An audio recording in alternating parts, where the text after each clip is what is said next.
البدع والأهواء، أهل البدع العقائدية وأهل البدع السياسية. نقول بيننا وبينكم السلف، بيننا وبينكم الكتب، كان فيقول البدع بيننا وبينكم. بسم الله الرحمن الرحيم. الحمد لله حمدا كثيرا طيبا مباركا فيه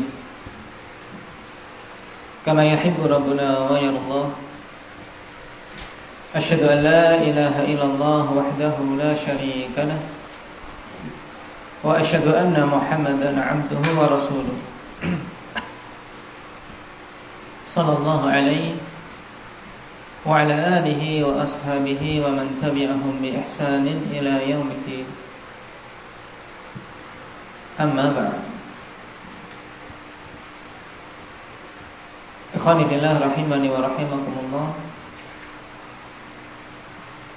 Pertemuan kemarin berhubungan dengan risalah yang ditulis oleh Nabiullah Sulaiman kepada Malikatu Saba, ratu penguasa negeri Saba. Bagaimana bunyi surat tersebut? Hendak ya Mukasha.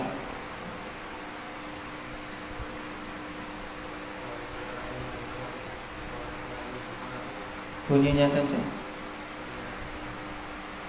Terus Bismillahirrahmanirrahim. Alla ta'lu alayya wa'tuni muslimin. Baik. Pada surat ini ada berapa tuntutan? Hendak ya Hanafi. Apa saja yang dituntut oleh Nabi Sulaiman kepada penguasa Saba tersebut? Yang pertama, dilarang apa?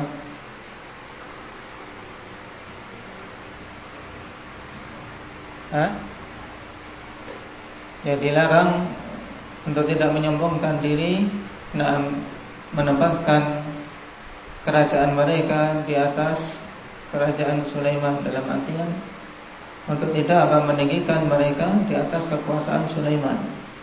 Jadi harus tunduk. Kemudian perintah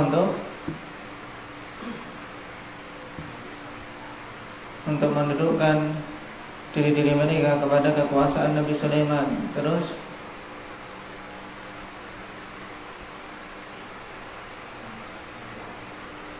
untuk datang menemui Nabi Sulaiman dan apa? Berislam. Wa'tuni muslimin. Nah, kalimat yang singkat tapi makna yang terkandung di dalamnya sudah cukup untuk menyeru mereka kepada Islam dan meninggalkan kekufuran. Apakah di sana ada dalil yang menetapkan bahwasannya nama Ratu Saba ini adalah Bilqis? Indahnya Aba Yusuf.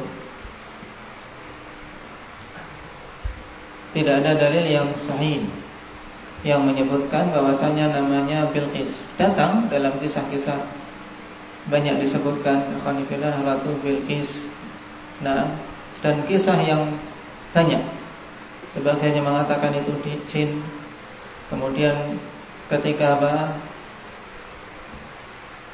menyingkapkan kakinya di saat melewati istana kaca Sulaiman, kelihatan bulu-bulunya dan seterusnya. Banyak sekali kisah-kisah yang tidak jelas. Dan sebagai kaidah dalam masalah ini berhubungan dengan penyebutan Bilqis, maka semuanya riwayat yang lemah. Sehingga kita mencukupkan diri dengan apa yang datang dalam Al-Quran.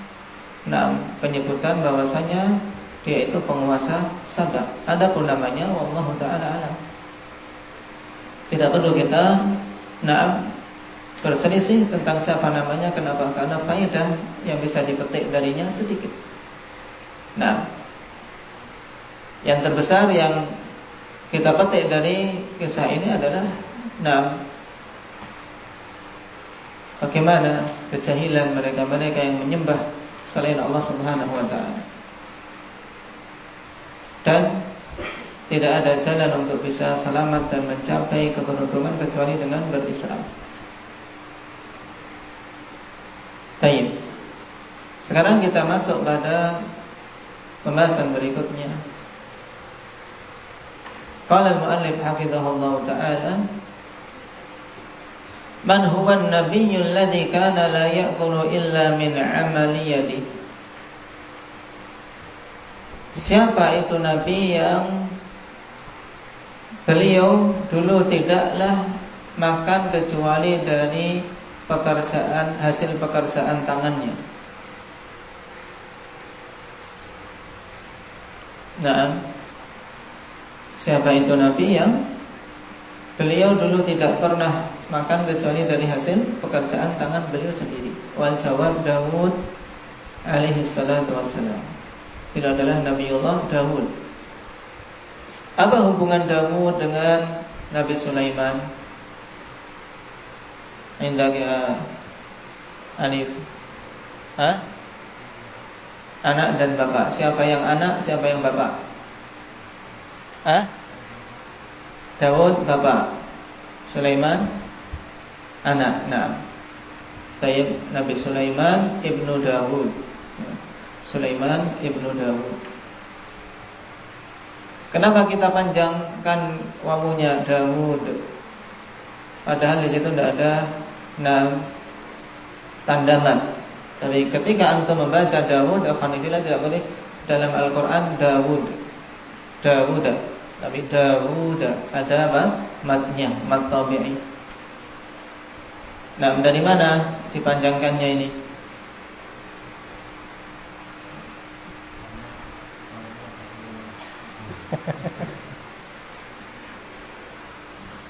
Baik. Dalam apa? Humar ilmu imla ikhwanillah. Nah, Tayyib asalnya ada wawu pada Daud tapi dicuri oleh si Amr. Nah, Amr ada wawunya tapi tidak dibaca. Amrun dikasih wawu. Tapi apa? Tidak dibaca. Nah, Tayyib sedangkan Daud penulisannya demikian, ada apa? Ada matnya tapi tidak ditulis wawu. Nah, pada Nahwiyun atau Lughawiyun mengatakan wawu Daud dicuri oleh si Amr.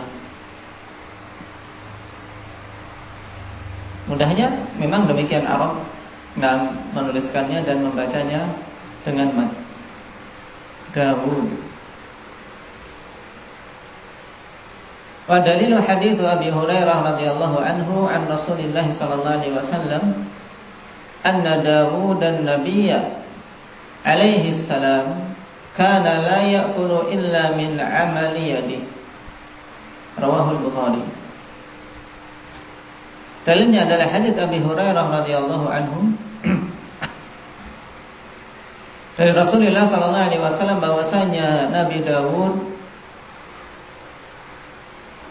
beliau dulu tidaklah makan kecuali dari hasil pekerjaan tangannya sendiri.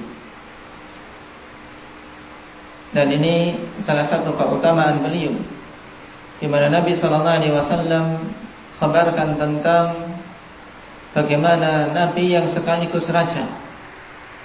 Karena Daud alhamdulillah dan juga seorang raja sebagaimana putranya.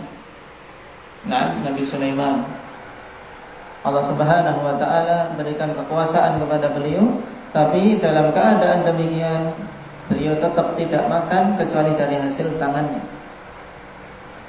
Nah, yang Allah Subhanahu wa taala berikan kelebihan kepada beliau sehingga besi-besi alhamdulillah di tangan beliau menjadi apa? Menjadi lentur. Sehingga beliau dengan mudah membentuk besi-besi dijadikan dan disusun menjadi baju besi. Nah, inilah pekerjaan Nabi Allah Daud. Kemudian beliau menjualnya dan tidak makan kecuali dari hasil itu. Walaupun seandainya beliau mau untuk untuk makan dari kekayaan kerajaannya sangat mudah. Akan tapi dalam keadaan demikian beliau lebih memilih pada hal-hal yang ingin beliau masukkan ke dalam tubuh beliau, yaitu berupa makanan, tidak makan kecuali dari apa? Dari amalan tangan dia sendiri. Nah, Allah Subhanahu wa taala katakan di surat Saba ayat yang ke-10 dan ke-11, "Walaqad ataina Dawuda minna fadla ya jibalu awwibi ma'ahu wat-tayr wa alanna lahul hadid." Ini jelas. Sungguh telah kami berikan kepada Nabi Daud keutamaan dari kami. Nah, di mana gunung-gunung afanifillah dan burung-burung ikut apa? Ikut berzikir bersama beliau. Dan kami lembutkan, yaitu kami lenturkan untuk dia besi, sehingga mudah bagi beliau untuk membentuk menjadi apa? Baju-baju yang beliau kehendaki.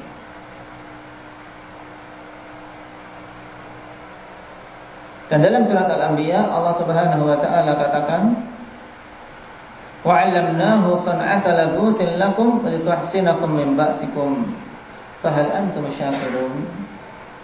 Dan kami ajarkan kepada dia pembuatan apa? Pembuatan baju-baju. Ya, baju besi untuk menjaga diri-diri kalian dalam peperangan. Baik.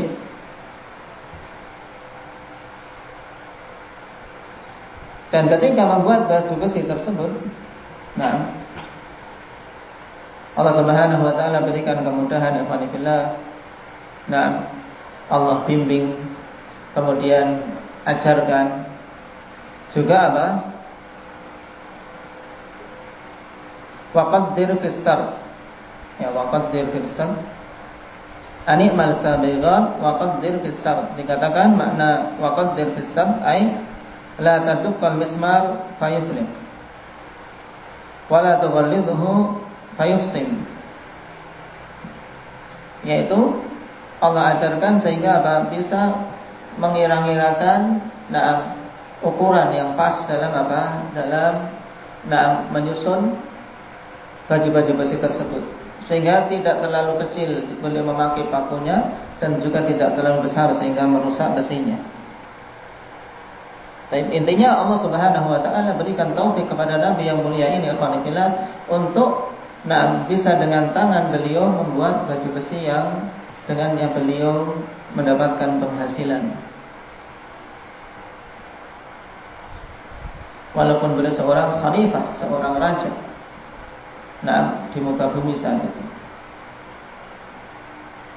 Makanya Nabi SAW sebutkan hal ini dalam konteks ujian. Dalam konteks ujian.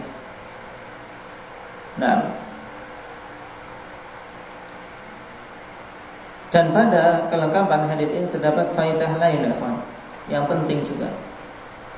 Karena Imam Bukhari rahimahullah taala menyebutkan hadits ini dalam beberapa tempat di dalam sahihnya. Sebagiannya secara singkat, sebagiannya secara lengkap. Dalam riwayat yang lain juga masih dalam Sahih Bukhari, Rasulullah SAW mengatakan, "Khuffifa ala Dawud alaihi salam Quran. Fakana ya'muru bidawabihi fatusraj, fayaqra'ul Qur'ana qabla an tusraja dawabu, wala ya'kulu illa min amali yadi." Telah diringankan atas Nabiullah Dawud alaihi salam Al-Quran.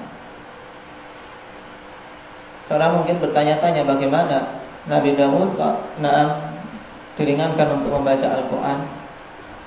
Para ulama pensyarah hadis mengatakan bahwa yang dimaksud dengan Quran di sini al-qiraah, yaitu yang dimaksudkan adalah dari sisi makna lughawi. Bukan Quran istilah yang merupakan nama kitab yang diturunkan kepada Nabi kita Muhammad SAW. Berarti maksud dalam hadits ini yaitu apa? Kitab yang diturunkan kepada beliau. Apa itu? Kitabnya diturunkan kepada Nabi Dawud. Indak ya Mujahid. kitab yang diturunkan kepada Nabi Allah Dawud. Apa kitabnya? Namanya Taurat. Apa Muhammad? Injil. Apa lagi? Siapa lagi? Yang kecil-kecil. Abdullah. Nah, tidak diperhatikan berarti itu. Di awal-awal iman terhadap Alkitab. Apa Hudzaifah? Zabur. Nah, Taib, yaitu Zabur. Sebagaimana ditegaskan oleh Al-Hafidz Ibnu Katsir rahimahullahu taala dalam Al-Bidayah wa Nihayah, wal murad bil Qur'ani hahuna az-Zabur. Taib, diringankan oleh Allah Subhanahu wa taala atas Nabi Dawud ini untuk apa? Untuk membaca kitab yang diturunkan kepada beliau tersebut. Nah, di antara bentuk ringannya beliau dalam membaca kitabullah, yaitu adalah dulu beliau memerintahkan untuk tunggangannya diberi pelana. Seorang raja memerintahkan Taib, bala tentaranya atau siapa yang ditugasi untuk apa? Menyiapkan pelana tunggangan beliau. Saya Qur'anul Qur'an sambil ketika memerintahkan, kemudian beliau membaca Zabur qabla an tusraja dawabu. Mampu beliau apa?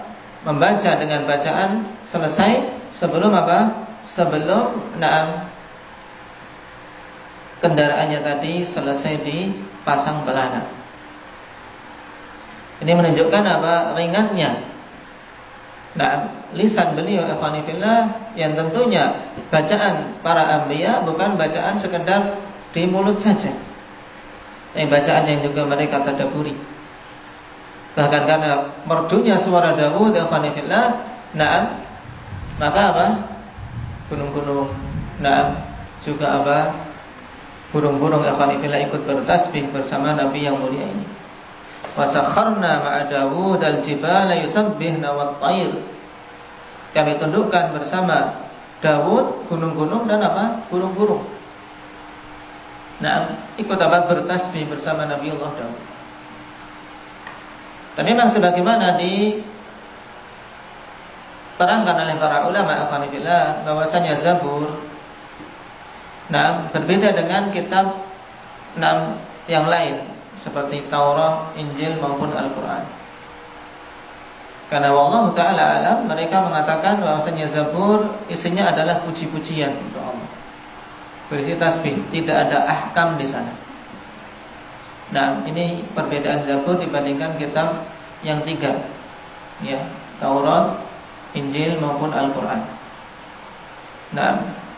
Tapi wallahu ta'ala alam. Baik. Karena hal itu istimbat dari para ulama ahli tafsir. Adapun nas dari Nabi sallallahu alaihi wasallam tidak kita dapati. Tapi yang jelas di sini faedah penting bagi kita. Bahwasanya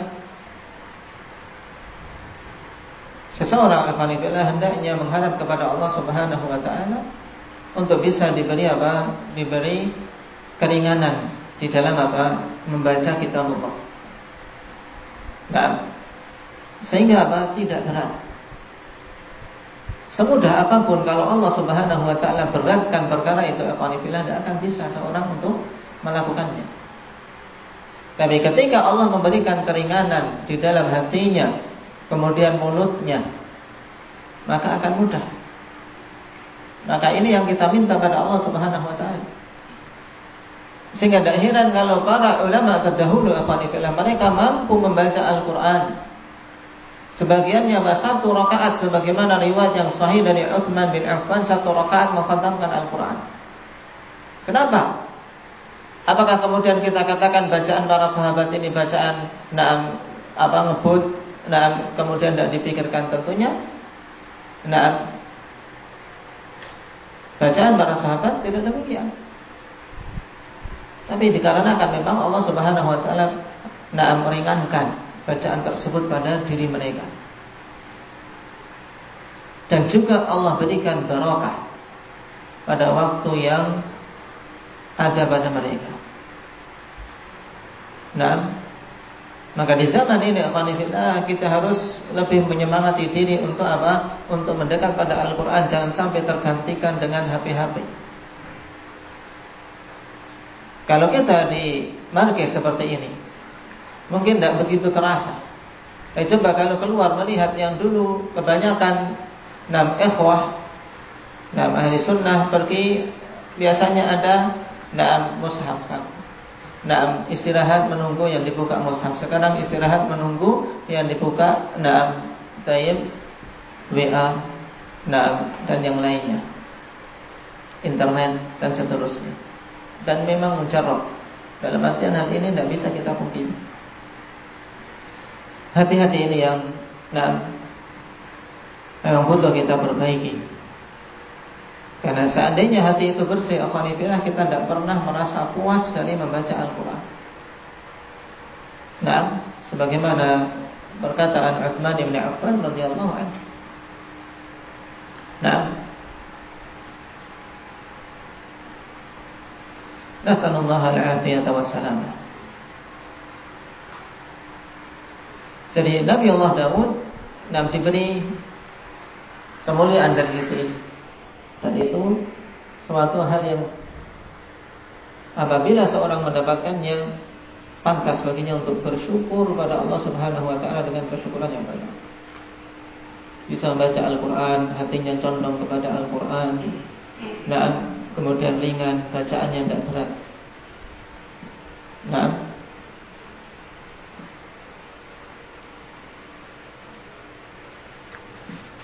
apalagi diiringi juga dengan apa? Dengan merdunya suara. Nah, karena suara Nabi Allah Daud suara yang sangat merdu. Bahkan ketika Nabi SAW memuji seorang sahabat di kalangan sahabatnya yang merdu suaranya, yaitu Abi Musa al-Ash'ari, beliau mengatakan, laqad utita mizmaran min mazamiri ali Daud. Sungguh engkau telah diberi pita suara dari pita-pita suara keluarga Daud.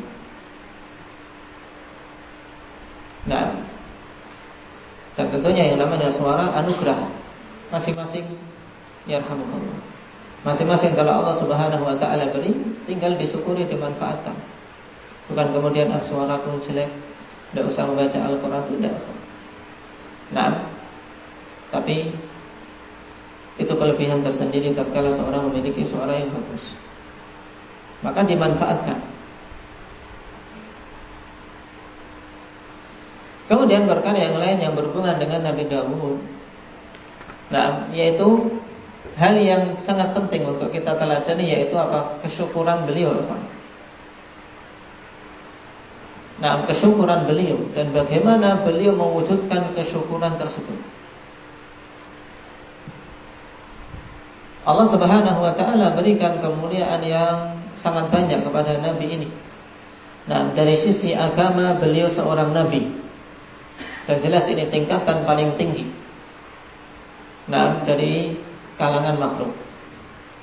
Nah, kemudian dari sisi dunia beliau seorang raja. Nah, berarti dunia dan agama terkumpul padanya.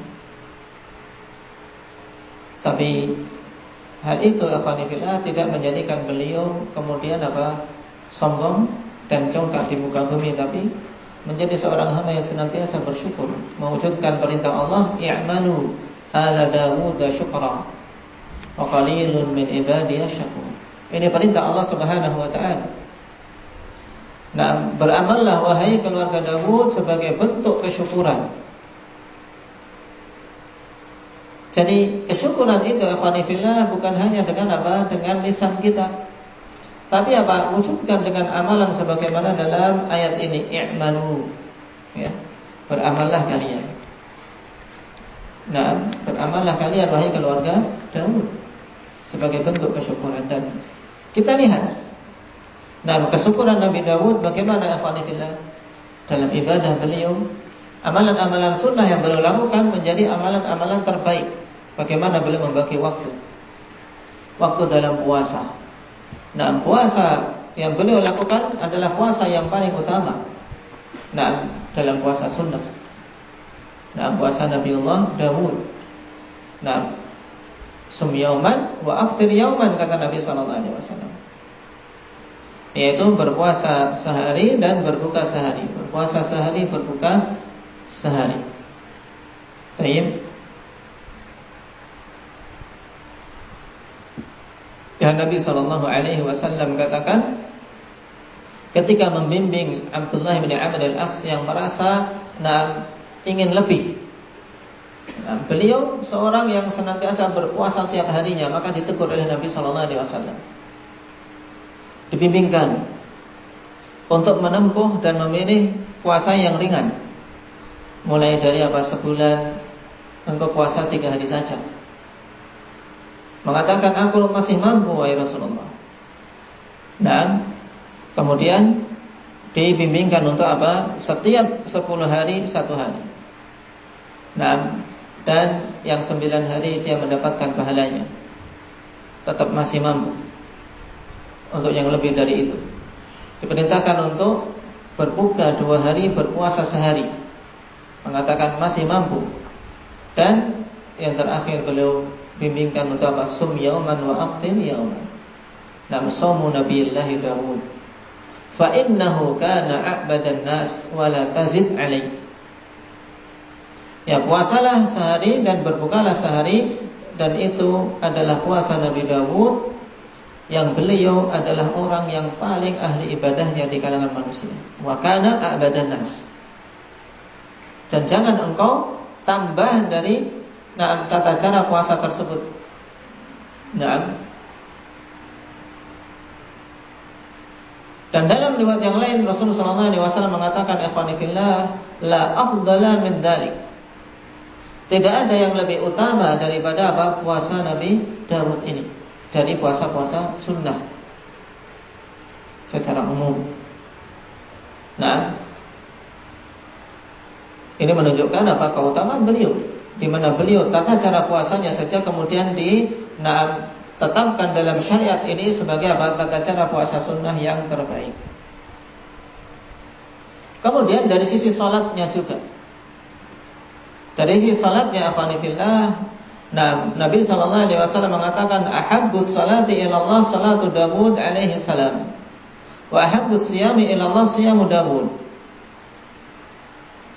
Nah, salat yang paling dicintai di sisi Allah adalah salatnya Nabi Dawud alaihi salam. Dan puasa yang paling Allah cintai adalah puasanya Nabi Dawud alaihi salam. Nah, bagaimana Nabi yang mulia ini membagi waktu salat dan puasanya? Kalau puasa telah kita lewati, belum berbagi umur yang dia miliki, ya, berarti setengahnya puasa, setengahnya berbuka. Sehari puasa, sehari berbuka. Nah, dan mengenai tata cara salat beliau, Nabi sallallahu alaihi wasallam mengatakan wa kana yanamu nisfal laili wa yaqumu thulutsahu wa yanamu sudusah. Dan adalah Nabi Dawud dulu tata cara salat malamnya, yaitu beliau tidur setengah malam. Ya, setengah malam untuk tidur. Kemudian wa yaqumu thulutsah, kemudian beliau berdiri untuk salat sepertiganya. Kemudian masih tersisa berapa? Tersisa 1/6. Wa yanamu sudusah, kemudian 1/6 untuk tidur lagi. Sehingga Sehingga setelahnya tetap di pagi hari dia masih dalam kondisi Kondisi fresh, kondisi segar. Dan ini ikhwani fillah, sebagaimana kata Nabi sallallahu alaihi wasallam, ahabbus salati ila Allah. Beliau bagaimana membagi malam. Siangnya sebagai seorang raja mengatur kerajaan dan mengatur urusan rakyat. Kemudian malam beliau bagi untuk istirahat dan juga untuk memenuhi memenuhi hak Allah Subhanahu wa taala. Bagaimana beliau membagi tadi, Iqbal? Tidurnya berapa? setengah malam. Ya, setengah dari malam itu digunakan untuk tidur. Kemudian sepertiga untuk sholat. Kemudian seperenam untuk apa? Sholat, untuk tidur lagi, untuk istirahat tadi. Nah, sehingga tidak bermandarat bagi jasad, alhamdulillah, tapi juga apa? Nah, hak Allah Subhanahu wa taala tertunaikan.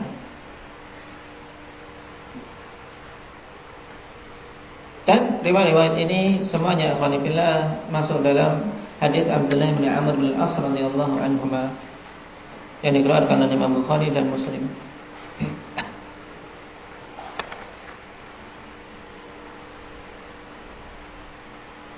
Dan rujukan paling mudah di mana dikumpulkan riwayat itu secara keseluruhan dan dalam satu konteks hadis, yaitu pada Mukhtasar Sahih Bukhari yang dikarang oleh Imam Al-Albani rahimahullah. Beliau sebutkan secara menyeluruh riwayat tadi.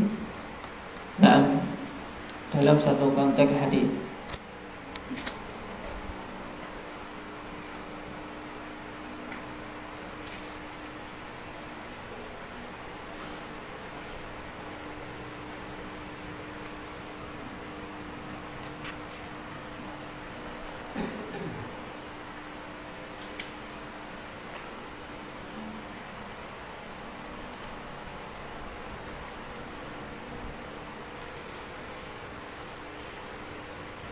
Nah, ini sekilas ikhwanifillah tentang Nabi yang mulia, Nabiullah Daud, dan sebagian keutamaan beliau.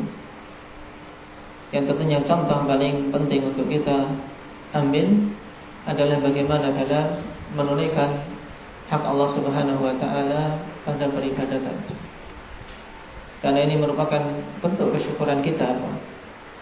Nah, bentuk kesyukuran kita pada Allah ya dengan memperbaiki ibadah kita. Nasallallahu azza wa jalla at-taufiq was-sadad walhamdulillahi rabbil alamin.